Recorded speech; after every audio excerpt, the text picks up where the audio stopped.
Laila. Why do our conversations always go down the same road? Why is it so impossible for us to have a discussion without it devolving into a question of my opinion? I'm not convinced of anything.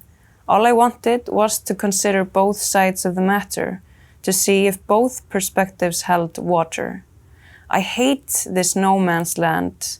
I hate that society is always splitting into two warring armies, defending their trenches, that anyone who ventures into the middle gets shot down by both sides. Oh, and while I'm at it, politics doesn't mean opposing poles as you'd have it. The word politics is rooted in the Greek concept of politeia, which means affairs of the state. This is not and should not be you're either with us or against us, North Pole or South. Well, the novel form is, for me, I always thought that the short story collection would offer, this choir that I could, because when you're occupied with some themes that are related to the community, then you want more voices from the community.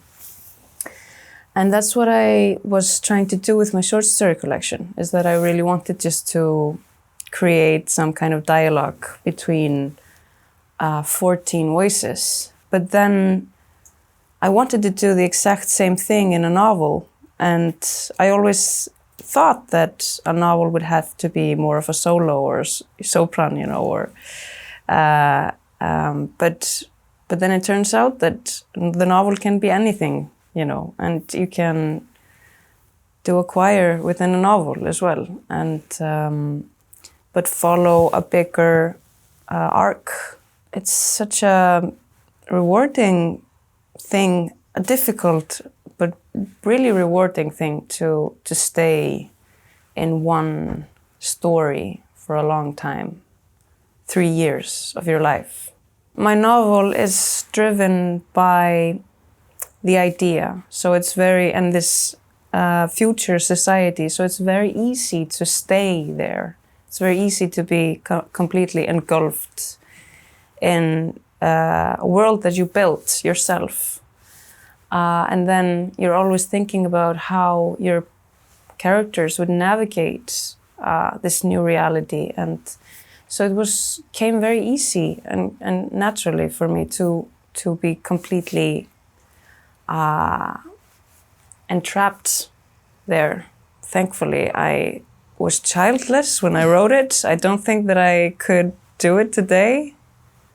And it will be very interesting to see how me as a mother will write as well, because then you cannot leave this world, I think, as much as I did before. I wouldn't say that it's the same space to write a novel and raise a child, because raising a child is so physical. The physicality of it is just you have to be present physically and listening and acting, and your nervous system is always alert, trying to scan out some dangers or trying to understand the condition of your child. And I feel like the writing is exact opposite somehow. You're trying to make the nervous system loose and get into your subconsciousness and have so much quiet and contemplating, and it's the exact opposite, because it's so much fun and games and running around and soothing, and I wasn't rationalizing anything. All I was trying to say is that when geese fly in V formation, it reduces wind resistance and makes it easier for the whole flock to migrate. When one goose flaps its wings, there's an updraft that benefits the bird behind it. If a bird drops out of formation, it has to fight a stronger headwind, so naturally it hurries back in line. The flock sticks together because it's advantageous to do so, because it betters all the birds' chance of survival. But this doesn't change the fact that flying in V formation requires a social hierarchy, from each according to their abilities. The strongest bird fly in the front, cleaving the wind for others. The further back a bird is, the easier its journey. What would actually be easiest of all would be to fly in the middle of the V, but that would never be tolerated. That bird wouldn't be contributing to the flock's overall goals. The others would start squawking immediately. In saying this, I didn't mean that psychopaths, and sorry, I refuse to bow to this inane, politically correct demand that we all call them people with moral disorders, are the strongest birds. As a rule, a psychopath makes it look like they're flying at the head of the formation, when really they're flying between the arms of the V. A psychopath isn't the strongest bird. They're the weakest link. There's an extra layer of ambiguity here in Icelandic, of course, as we use the same word veikur to mean both weak and ill. We conflate these terms, strong and weak, healthy and ill.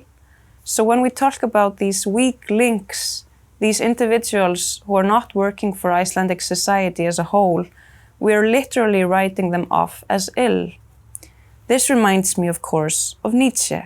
The difference between good and evil, good and bad. You're probably rolling your eyes right now, but this is important. The news infiltrates my work as much as it infiltrates my life. I can be quite lazy in reading the news, and I will very often gather the news through other persons in my life. I will ask my partner what's in the news, and I will listen to what my father says about his news. And this is a way to definitely create some quietude and space for me, because it takes up a lot of energy to be consumed by the current affairs.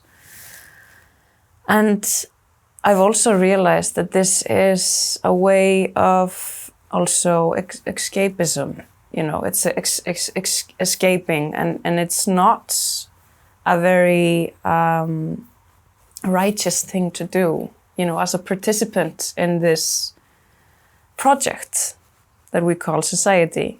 It feels very often privileged, because when the news doesn't affect you, then you know that you don't have a stake in it, and then you know that you are the privileged one. You don't have to participate in the news. You don't have to. But I'm at the same time so, my need to create a dialogue between my writing and today's time and the community around me, and to somehow have a dialogue, yes. It's just very strong.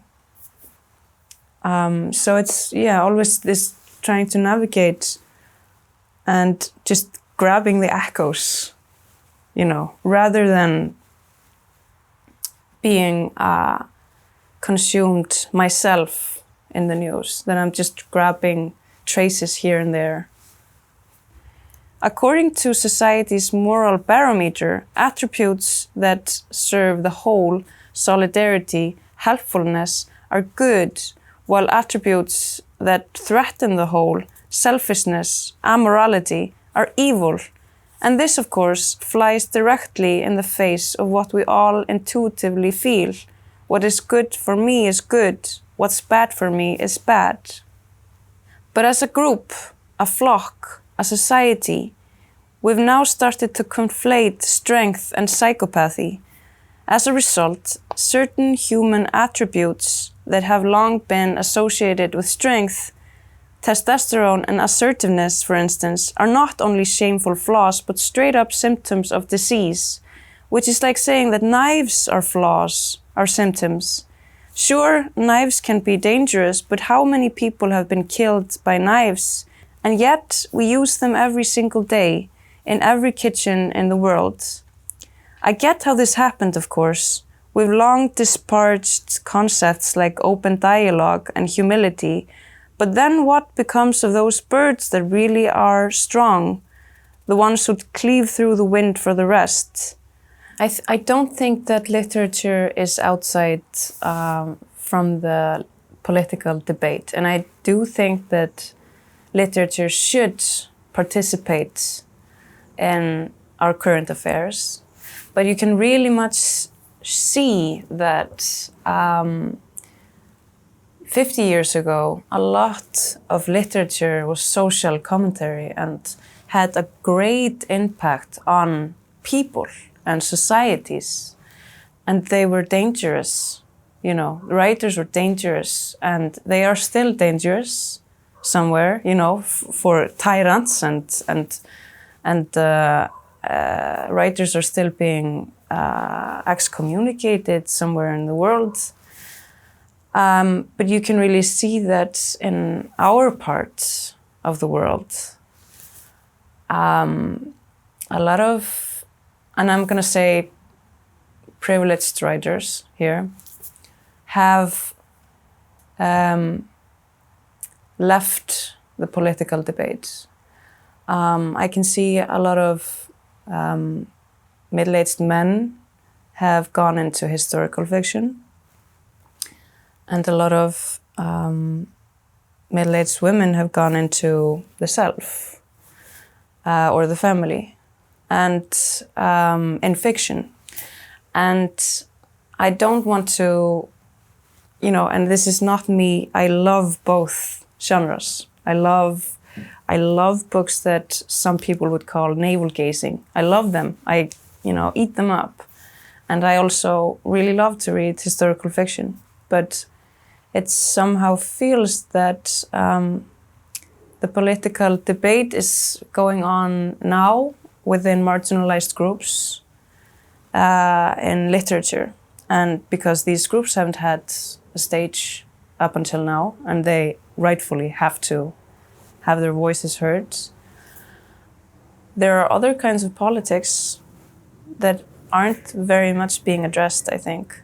And especially how we run this thing, crazy thing, you know, that society is, or how, you know, people aren't really putting their opinions there or effort there.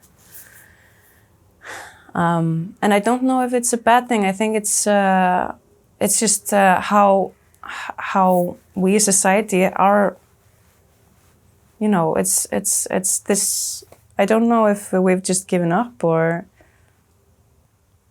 just if it's just so fragmented that we cannot grasp anything at the moment. If you look at the 20th century just in Iceland, then you will see that, you know, Halldór Laxness, our only Nobel Prize winner, a lot of his work is about how to live life truthfully in a society as well, in peace with other people, and how we can give and take, and what is right and what is wrong, you know. And I feel like it was just an accepted role of the author to be in that position, and it somehow feels out of fashion now. It feels banal for a writer to put him or herself or in that chair, you know, and to kind of venture into these topics of criticizing. It feels cliche and on the nose to point fingers at the bad people or the people that you feel are making everything worse or making something worse. So people don't do it. Just look at Alþingi, at what's happened since the marking mandate went into effect for all of Parliament. Now the nation knows beyond a shadow of a doubt that no MP is clinically psychopathic. We can no longer sweep politicians into one big trash pile of corruptness whenever we see fit. And yet, all of them have continued to speak in these soft-spoken riddles.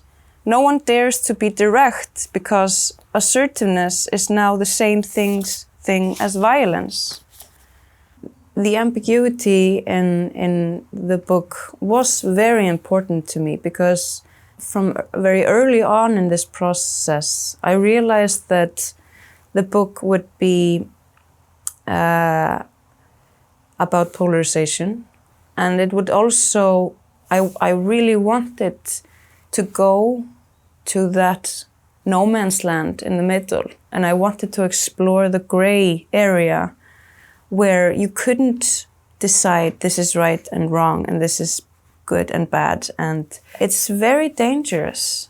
I have come to understand that we often do think in binary stances, because if we allow ourselves to go into the gray area or the middle, then we are conceding something in the argument and in the debate and in the and when it's very important for us to win the debate, we don't want to concede anything. It also feels dangerous somehow when we are, it feels like it's a space that you are not supposed to go into. When I had the idea of the novel, of having an empathy test where people should be marked, and I was having these fierce arguments with my parents, and it just came to me so strongly that before, in the natural system, we would be in the same herd, but now we were in two different kinds of herds, and we were getting two different kinds of information, and so it didn't matter what the other would say, because each has different sources of information. And so we put different kinds of meaning into the same words. Climate crisis is a word that has completely different kind of meaning for my parent than for me. And woke, being woke, my girlfriends will say that there's a huge lack of woke boys to date in Reykjavik. And my parent will say that woke people are destroying the earth, So it's this kind of, because my novel is called Merking in Icelandic. And merking has two meanings. That word means meaning, and then it means marking. And we mark things with words. But the ambiguity is so dangerous because I don't take a stand for the reader. This is a rhetorical debate on whether we should make all the 1% that fails an empathy test, whether we should exclude them and put them into intense therapy to integrate them or into society, And so this is a rhetorical debate. I don't take a stand. Just I've seen people from the left taking this debate and put it into the abortion debate, because this is government controlling people's bodies, Then anti-vaxxers loved this novel because they thought that it was going against that, which I'm not going to go into that even, And then, there was this former Minister of Justice who is as right-winged as you can get. She would tweet some news about the private car being inhibited somewhere in some street in Reykjavik, and then she would say the mark by Frída Ísberg is just getting better and better because the government is controlling everything, you know. And it's just, so the danger is that when I don't take a stand, then I'm really offering up some kind of voicelessness.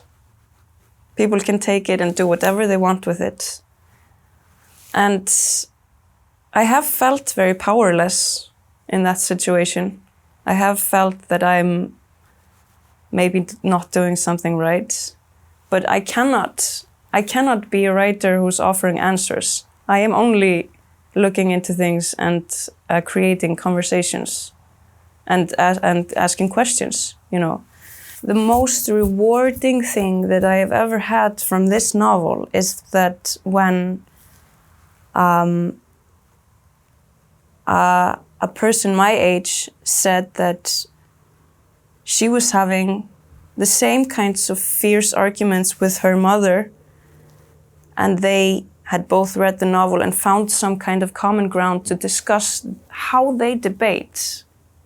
And that was such a rewarding thing to hear, you know, because it's it taps again into the same thing, that it's not really about answers, it's about how we debate and how we are not talking together and how we put different meanings into the same words. So we have a completely different vocabulary, you know, we're not speaking the same languages.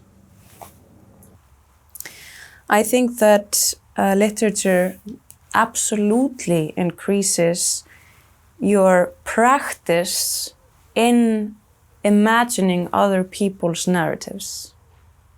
This is a practice that when we read other people's stories, we are more practiced into imagining other people's realities and narratives. And this is how I think empathy plays a part in literature, is that empathy is always this very useful and very wonderful tool that we have as a herd to stick together and feel for each other and care for each other and protect one another as well. So it goes. Our definitions of words expand and contract. They deviate and intertwine.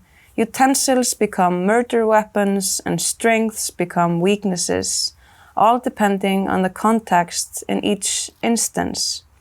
All this being said, I do want to take a step back and apologize for taking my leave yesterday, but you should know by now how I get when I'm backed against the wall, when someone tells me I've got to agree with political correctness or else I am a bad person. Let me breathe, Laila. Let me mull this over for myself without calling me a wolf in sheep's clothing. It isn't fair to turn philosophical speculations into personal accusations. If we're going to be friends for another 20 years, then we've got to be able to have a conversation without everything turning into attack and defense, shock and awe, fire and ash. Thea. And okay, I don't know if I should explain this character, but she is this mansplaining, self-righteous, very irritating voice, which I don't know if I delivered because I'm not a great actress. So just wanted to say that as well.